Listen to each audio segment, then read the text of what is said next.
that's fair. What are you going to say about it? I mean, it's the best thing to come out of Iowa since corn dogs.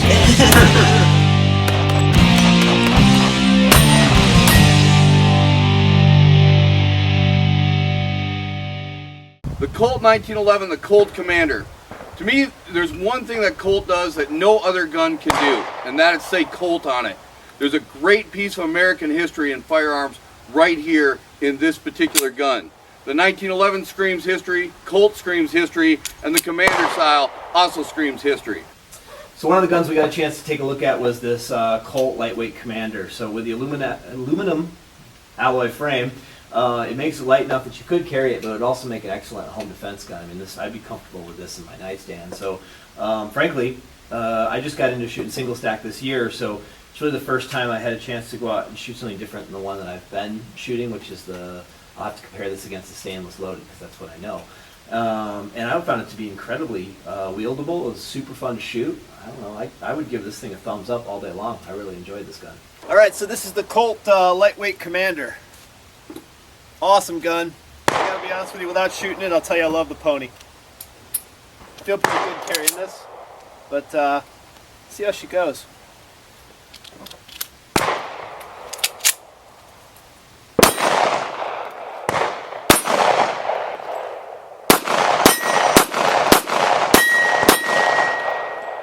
Lock back for me, man, I'll tell you, I actually really like shooting this gun.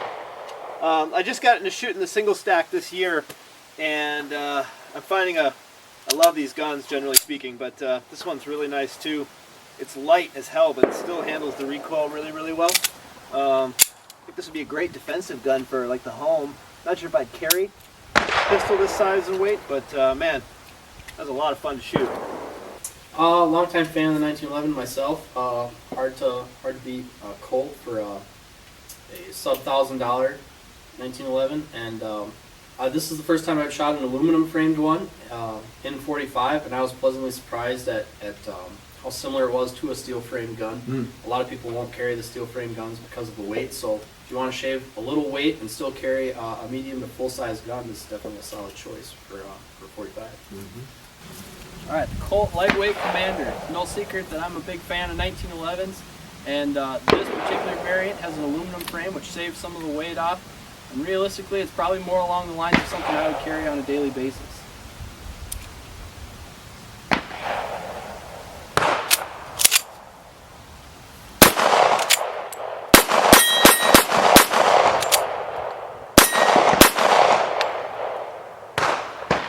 It actually has a very soft recoil impulse compared to what you would expect being in a lightweight frame, and it's definitely a solid offering under $1,000.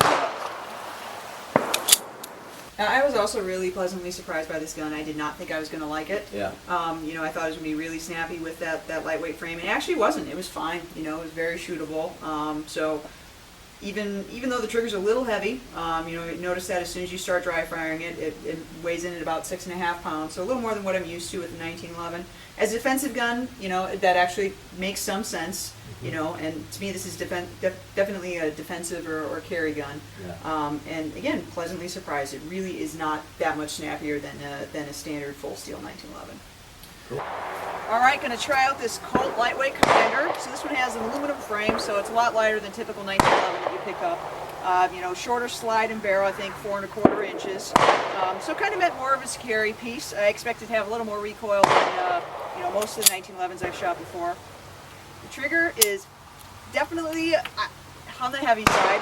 You know, not exactly what I would be looking for, you know, a competition gun or something like that, but you know, possibly as a carry gun might be a little more appropriate. Definitely a little hard. As far as everything else, it's 1911. It's what you expect and are used to 1911 to be. Nice that it has an ambi safety for offhand shooting, so that's good. But let's try it out and see how it shoots.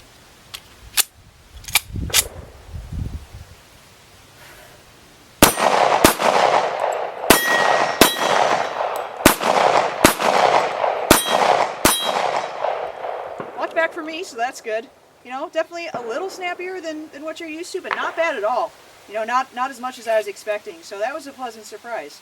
Now, I definitely think that this style gun is a reasonable carry piece, isn't going to drag your pants down as much as a full steel 1911, so not too bad. So for me, you know, anytime a gun says Colt on it, I get kind of excited. My expectations of the gun is always high, and I am generally disappointed. Right. This time I wasn't. The gun was light, but much like a Smith & Wesson E Series, it fired a lot like that, and there was very little recoil. I thought it handled terrific. I thought at first too that the trigger pull was going to be too hard, but once I started shooting it, it really felt good in the hand. So I was extremely impressed with this gun. I think it's finally kind of a Colt that lives up to the horse. All right. So that's thumbs up from me, Adam. Thumbs up. Kate? Thumbs up. Very cool. So this is one we could definitely recommend to anybody for a good defensive or carry pistol. Absolutely, and you can't go wrong with having a Colt.